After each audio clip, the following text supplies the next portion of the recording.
दोस्तों हमारे साथ यूं ही लगातार इंग्लिश सीखने के लिए अभी हमारे चैनल को सब्सक्राइब कीजिए और बेल बटन भी प्रेस कीजिए ताकि आपको हमारी वीडियोस बिल्कुल टाइम पर मिलती रहें। तो चलिए हमारे आज के लेसन का आगाज करते हैं। दोस्तों इंसानों की मूंछों को मस्टैश बोला जाता है, जबकि जानवरों की मूंछों को विस्कर्स बोला जाता है। क्या बोलेंगे? Whiskers, whiskers. पाए की इंग्लिश होगी ट्रॉटर्स, ट्रॉटर्स। हाथी की सूंड को हम इंग्लिश में कहते हैं ट्रंक, ट्रंक। लंबे नोकीले दांत, जैसे आपको ये हाथी के लंबे नोकीले दांत नजर आ रहे हैं, इनको हम बोलते हैं टस्क, टस्क। हिरनी के सींग की शाखें इंग्लिश में कहलाती हैं एंटलर्स, एंटलर्स, एंटलर्स। पंजे को इंग्लिश में क्लॉ बोला जाता है, क्लॉ, क्लॉ। खुर को हम इंग्लिश में बोलेंगे क्लॉवन हूफ, क्लॉवन हूफ। जानवर की खाल को इंग्लिश में कहते हैं एनिमल कोट, एनिमल कोट। अंदरूनी कंकाल यानी पिंजर को हम इंग्लिश में कहेंगे एंडोस्केलेटन, एंडोस्केलेटन। घोड़े के टखने को हम इंग्लिश में कहते हैं फैटलॉक, फैटलॉक। मछली के पर को इंग्लिश में कहेंगे फ्लिपर, फ्लिपर। मुलायम को हम इंग्लिश में कहते हैं फ्लफी, फ्लफी। अगला पांव इंग्लिश में कहलाता है फोरफुट, फोरफुट। अगली टांग को इंग्लिश में कहेंगे फोरलेग, फोरलेग। सामने के बालों को इंग्लिश में कहते हैं फॉरलॉक। फॉरलॉक के लिए आमतौर पर एक वर्ड यूज किया जाता है जो कि है लिटें। हम कहते हैं इसने लिटें रखी हुई हैं, यानी सामने के बाल रखे हुए हैं। ओके। जानवर की बाल वाली खाल को हम इंग्लिश में कहेंगे फर, फर। जो बिल्कुल नरम और मुलायम होती है उसको हम बोलते हैं फर। मोटी खाल वाले जानवरों को हम इंग्लिश में कहेंगे फरी एनिमल्स, फरी एनिमल्स। गर्दन के गिर्द जो पंख होते हैं जैसे मुर्गों के होते हैं उनको हम कहते हैं हैकल्स, हैकल्स। जानवरों की खाल इंग्लिश में कहलाती है हाइड, हाइड। जानवर का कूला और ये जो जितना भी पिछला हिस्सा होता है जानवर का इंक्लूडिंग द लेग्स, इसको हम बोलते हैं हिंड क्वार्टर्स, हिंड क्वार्टर्स। जानवर के खुर को हम इंग्लिश में कहेंगे हूफ, हूफ। सींग की इंग्लिश होती है हॉर्न, हॉर्न। गोल उभार जैसे ये ऊंट का आपको नजर आ रहा है, इसको हम बोलते हैं हम्प, हम्प, हम्प।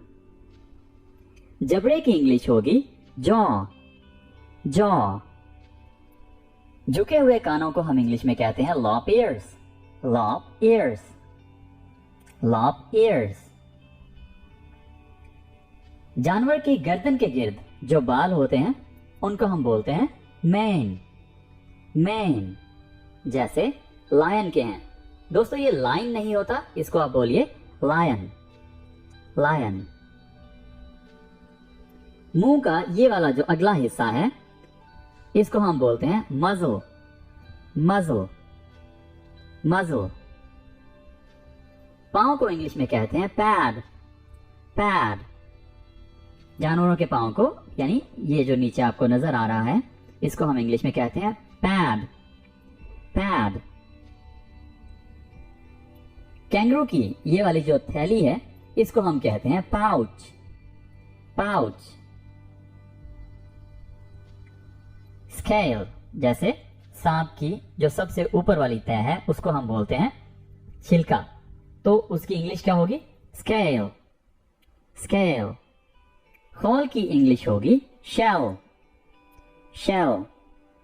जैसे मुख्तलिफ जानवर होते हैं उनके खोल बने होते हैं, स्ट्रॉन्ग शेल्स बने होते हैं जो कि उनको प्रोटेक्ट करने के लिए होते हैं। तो खोल की इंग्लिश क्या होगी? Shell, shell. जानवर के मुंह का ये वाला जो हिस्सा होता है इसको हम बोलते हैं स्नाउट। स्नाउट यानी ये जो नथनों वाला हिस्सा, उभरा हुआ हिस्सा होता है, इसको स्नाउट बोलेंगे। स्नाउट। रीढ़ की हड्डी की इंग्लिश होगी स्पाइन। स्पाइन। पूंछ को इंग्लिश में बोला जाता है टेल। टेल। थन को इंग्लिश में कहेंगे टीट। टीट। पेट के निचले हिस्से को हम इंग्लिश में बोलते हैं अंडरबेली। अंडरबेली यानी ये वाला जो सारा हिस्सा है जो रेंगने वाले जानवरों का होता है उसको हम बोलते हैं अंडरबेली। अंडरबेली। जहर को, खास तौर पर सांप के जहर को हम इंग्लिश में बोलते हैं वेनम। वेनम। घोड़े की ये वाली जो सबसे ऊपर वाली जगह होती है यानी सबसे टॉप वाली जगह, इसको हम बोलते हैं विथर्स। विथर्स। दोस्तों ऊन दो तरह की होती है। एक ऊन है ओरिजिनल एनिमल से ली जाने वाली ऊन जिसको हम इंग्लिश में कहते हैं वूल, और दूसरी होती है फ्लीस जो कि आर्टिफिशियल होती है। दोनों ऊन है।